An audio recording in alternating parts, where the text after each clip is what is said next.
اب بڑھتا ہوں میں مفتی عابد سعید صاحب آپ کی طرف.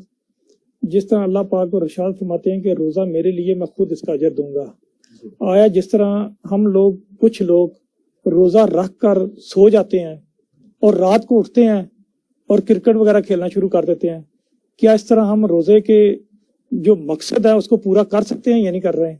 بسم اللہ الرحمن الرحیم.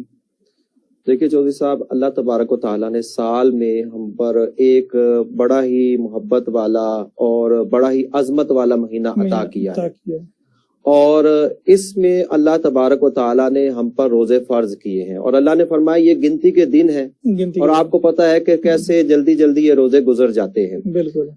اس روزے کے لازم کرنے کا مقصد یہ ہے کہ سارا سال انسان کسی نہ کسی طرح کی مصروفیات میں ہوتا ہے اور اس کے ساتھ نفس و شیطان ہوتا ہے، لیکن رمضان کے مہینے کی برکت یہ ہے کہ اللہ تبارک و تعالیٰ نے اس مہینے شیطان کو تو اب بند کر دیا ہے. ٹھیک ہے. تو اب ہمارے لیے نیکیاں کرنا بہت زیادہ آسان ہے، بہت آسان ہے. لیکن پھر اس کے باوجود ہم دیکھتے ہیں کہ ہمارے معاشرے میں یہی ہوتا ہے کہ سارا دن سو جاتے ہیں اور رات کو کرکٹ کھیلتے رہتے ہیں. تو وجہ کیا ہے کہ ایک انسان اپنی تربیت نہیں کیا ہوتا، سارا سال اس کی ایک خاص روٹین رہی ہوتی ہے، اس روٹین کے اندر وہ گناہ کرتا رہتا ہے، اس کو عادی ہو چکا ہوتا ہے. تو اب ایک دم اس کو اپنی اس عادت سے نکلنے میں تھوڑی مشکل ہوتی ہے. حالانکہ انسان کوشش کرے تو بہت سارے آپ لوگوں نے دیکھے ہوں گے کہ جو پورا سال مساجد میں نہیں آتے، اس کے باوجود وہ رمضان میں کوشش کرتے ہیں کہ ہم جا کر نماز پڑھیں، تراویح پڑھیں. تو یہ انسان اگر کوشش کرے تو پھر اس جو مقصد ہے اس کو پا سکتا ہے، اور اگر کوشش نہیں کرے گا تو پھر اسی طرح انسان کا وقت بیکار کاموں میں گزرتا ہے. نہیں، مفتی عابد سعید صاحب میرا آپ سے سوال ہے کہ روزے کا مقصد صرف یہی ہے کہ صبح سحری کے ٹائم روزہ رکھ لیا، سحری کھا لی، افطار کا ٹائم ہوا افطاری کر لی، یا اس کے ساتھ ساتھ عبادت بھی ضروری ہے؟ جی بالکل، عبادت تو ضروری ہے، اور انسان دیکھے نمازیں تو ہم نے پڑھنی ہی پڑھنی ہے. ٹھیک ہے. بقیہ معاملات یہ ہے کہ انسان کو بالکل سو کر یہ دن نہیں گزارنے چاہیے. ٹھیک ہے. دیکھیے کہ میں اس کی مثال دیتا ہوں کہ سامنے پیسے بٹ رہے ہوں، ٹھیک ہے، تو ہر کوئی دیکھے گا، کوشش کرے گا، وہ غفلت نہیں کرے گا، وہ پیسوں کو پکڑنے کی کوشش کرے گا. تو یہ جو سیزن ہے یہ نیکیوں کا سیزن ہے، ایک ایک نیکی پر 70 گنا اجر ملتا ہے. تو جب اتنا زیادہ اجر و ثواب ہے تو پھر ہمیں اس کے مقاصد سے ہٹنا نہیں چاہیے کہ سارا دن سو لیا اور رات کو کرکٹ کھیل لیا. اور اس میں دیکھیے کہ دل آزاری بھی ہوتی ہے، ٹھیک ہے، لوگوں کی دل آزاری ہوتی ہے، شور شرابہ ہوتا ہے.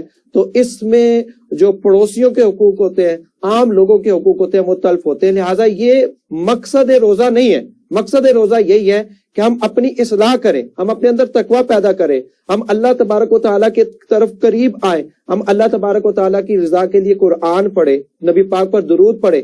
تو جب یہ ایک مہینہ کی ٹریننگ ہے، یہ ٹریننگ گویا کہ اگلے سال کے لیے ہمیں کام آتی ہے. تو اگر انسان اس مہینے کو پوری اچھی طرح یوٹیلائز کرتا ہے تو پورا سال اس کی برکتیں انسان پر رہتی ہے. مفتی صاحب آپ ہمیں یہ بتائیں کہ ہم روزہ رکھ کر ہمیں کون سی عبادت کرنی چاہیے جس سے ہم اپنے اللہ تعالیٰ کو راضی کر سکیں؟ جی دیکھیے کہ ہم نے نماز تو پڑھنی ہی پڑھنی ہے، نماز اول فرض ہے.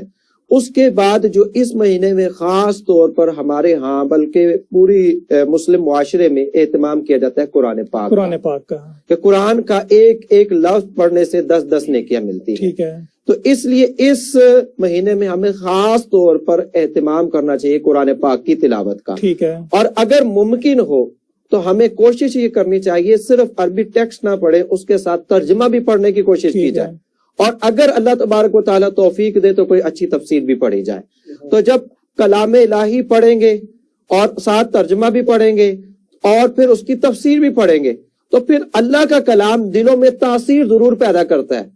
اور یہی آپ نے مشاہدہ کیا ہوگا، باہر کے ممالک کے لوگ قرآن کو صرف پڑھ کر اور اسلام میں داخل ہو جاتے ہیں. تو اس لیے سب سے بڑی بات تو یہ کہ قرآن پاک کا اہتمام کیا جائے. اور پھر جو سب سے افضل عبادت درود شریف ہے، اس درود شریف کا بھی اہتمام کیا جائے، نبی پاک پر کثرت سے درود شریف پڑھا جائے.